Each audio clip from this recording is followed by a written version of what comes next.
Hi friends, welcome to Sandhya's kitchen. Sandhya's கிச்சனில் வந்து பார்த்திங்க அப்படின்னா வெண்டைக்காய் புளிக்குழம்பு அப்படின்னா பயங்கர ஃபேமஸ். அதுவும் எப்படி வழவழன்னு இல்லாமல் அவ்வளோ சூப்பராக இருக்குது அப்படின்னு எல்லோரும் கேட்பாங்க. ஸோ அந்த புளிக்குழம்பு எப்படி பண்ணுறதுன்னு பார்க்கலாம். முதல்ல வந்து பார்த்திங்கன்னா ஒரு கடாயில் நல்லெண்ணெய் விட்டுக்கிட்டேன். ஒரு 3 to 4 ஸ்பூன் நல்லெண்ணெய். அதில் கடுகு, சீரகம், வெந்தயம், காஞ்ச மிளகாய் போட்டாச்சு. இதில் வந்து பார்த்திங்கன்னா லைட்டாக பொரியணும். பொரிஞ்சதுக்கப்புறம் வந்துட்டோன்னா சும்மா கொஞ்சோண்டு கருவேப்பிலை போட்டுக்கோங்க. அந்த வாசனை ரொம்ப நல்லாயிருக்கும் எண்ணெயில் அது ஃப்ரை பண்ணும்போது. தென் கொஞ்சம் பெருங்காயம் போட்டுக்கோங்க. அதில் வந்து பார்த்திங்கன்னா நல்ல ஒரு கைப்பிடி அளவுக்கு வந்து பார்த்திங்கன்னா நாட்டு பூண்டு சேர்த்துக்கோங்க. மலை பூண்டு அது மாதிரி சேர்க்காதீங்க. அது வந்து லைட்டாக அந்த எண்ணெயில் வறுத்து விடுங்க. நல்ல ஒரு ஸ்மெல் வரும். அந்த டைமில் வந்து சின்ன வெங்காயம் சும்மா ஒரு கைப்பிடி அளவு சின்ன வெங்காயம் போட்டுக்கோங்க. உங்கள்கிட்ட சின்ன வெங்காயம் இல்லைனாலும் பரவாயில்ல. தென் வந்து பார்த்தீங்கன்னா ஒரு 2 பெரிய வெங்காயம் நான் வந்து பொடியாக கட் பண்ணி போட்டிருக்கேன்.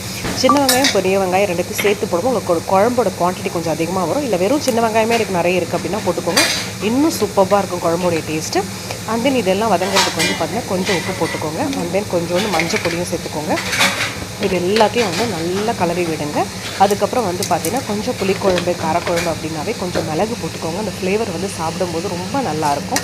அதே வந்து பார்த்திங்கன்னா கொஞ்சோண்டு வந்து அந்த எண்ணெயில் வந்து அந்த வதங்கி எல்லாம் வரும்போது அந்த டேஸ்ட் ஃப்ளேவர் நல்லா கொடுக்குன்றதுக்காக கொஞ்சம் கொத்தமல்லி கட் பண்ணி அதில் போட்டிருக்கேன்.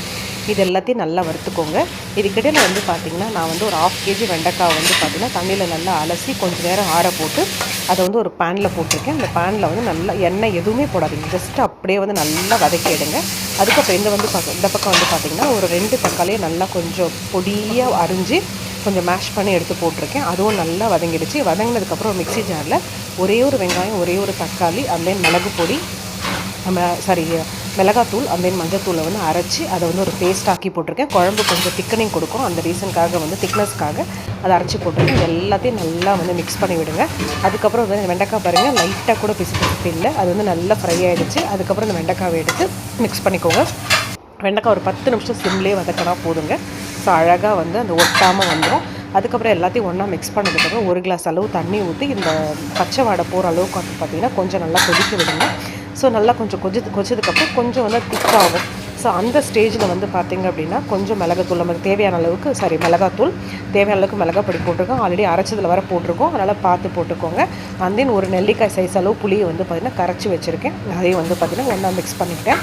ஒன்றா மிக்ஸ் பண்ணி இது எல்லாத்தையும் வந்து நல்லா கலக்கி விடுங்க. இப்போயே பாருங்கள் குழம்பு நல்லா திக்காக, ஸோ சாப்பிட்ற அந்த கன்சிஸ்டன்சிக்கு அழகாக இருக்குது. இன்னும் உங்களுக்கு கொஞ்சம் ரொம்ப திக்காக இருக்கிற மாதிரி தெரியுது அப்படின்னா லைட்டாக கொஞ்சம் தண்ணி ஆட் பண்ணிக்கோங்க. இப்போ பாருங்கள் நல்லா கொதிச்சு வந்துருச்சு. வெண்டைக்காய்லாம் வந்து பார்த்திங்கன்னா ஜஸ்ட் ஒரு 10 மினிட்ஸ்லேயே வந்துடுங்க.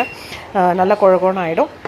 இப்போ பாருங்கள் ஒரு 10 மினிட்ஸ் கூட ஆகலை, அதுக்குள்ளே சூப்பராக வந்து நம்மளுடைய வெண்டைக்காய் புளிக்குழம்பு ரெடி ஆகிடுச்சு. இதை வந்து கண்டிப்பாக ட்ரை பண்ணி பாருங்கள். ஸோ ரொம்ப ரொம்ப பிடிக்கும். ரொம்ப இன்ஸ்டண்ட்டாக சீக்கிரமாக இதை பண்ணிடலாம். See you all.